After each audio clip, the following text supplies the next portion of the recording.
और वही आपको बता दें कि बाबूलाल मरांडी ने हेमंत सोरेन को पत्र लिखा है। आपको ये बताते चले इस वक्त की बड़ी जानकारी, नई शराब नीति को लेकर बाबूलाल मरांडी का सुझाव दिया गया है। बाबूलाल मरांडी ने सीएम हेमंत सोरेन को सुझाव दिया, शराब दुकानों का लाइसेंस देने में आदिवासी महिला और सेनावृत्ति जवानों को प्राथमिकता देने का सुझाव दिया है उन्होंने।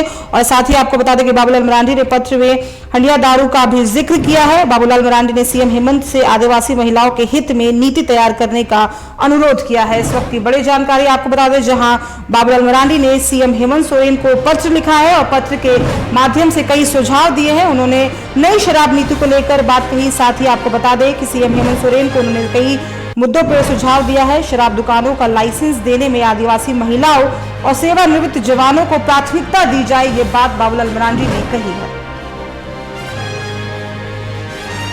और इसी पे अधिक जानकारी के साथ हमारे सहयोगी कुंदन फोन लाइन पे जुड़ चुके। कुंदन, देखिए, बाबूलाल मरांडी ने सीएम हेमंत सोरेन को पत्र लिखा, कई सारी मुद्दों पे उन्होंने सुझाव दिया। उन्होंने कहा है कि शराब दुकानों का जो लाइसेंस दिया जाता है उसमें पहले आदिवासी महिलाओं और जो लोग जवान जो सेवानिवृत्त हो चुके हैं उनको प्राथमिक रखा जाए। क्या कुछ पूरी जानकारी है आपके पास?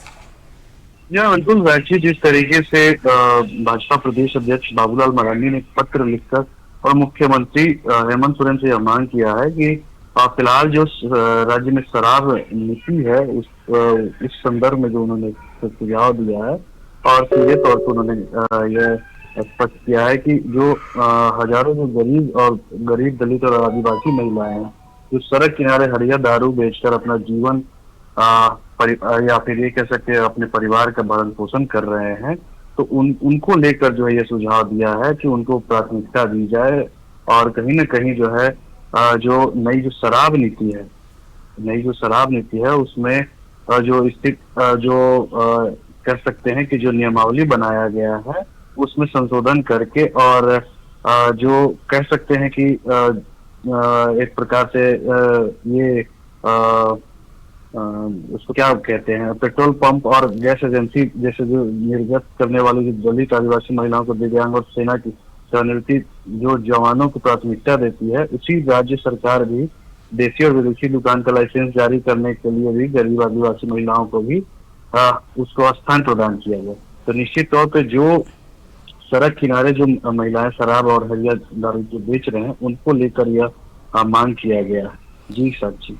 कुंदन, देखिए, अगर हम लाइसेंस की बात करते हैं, जैसे कि हम सबको जानकारी कि जो शराब का लाइसेंस या दुकानों का जो लाइसेंस दिया जाता है वो अक्सर पैसे या पावरफुल लोगों को दिया जाता है। जब टेंडर निकलता है तो उसके लिए जो होड़ है वो हम सबको पता है कि कितनी देखने को मिलती है। उसके बाद से बाबूलाल मरांडी का हेमंत सोरेन को सुझाव, तो क्या लगता है जो सेना के जवान है, जो सेना अब फिलहाल रिटायर हो चुके हैं, या जो महिलाएं जो गरीब है, जो जिस तरह से उन्होंने बताया कि जो छोटी मोटी दुकानें चला के अपना काम चलाती है, उनको लेकर क्या सरकार इसको लेके सजग नजर आएगी हमें, या सुझाव जो बाबूलाल मरांडी के द्वारा दिया गया वो कितना कारगर साबित हो सकता है आगे?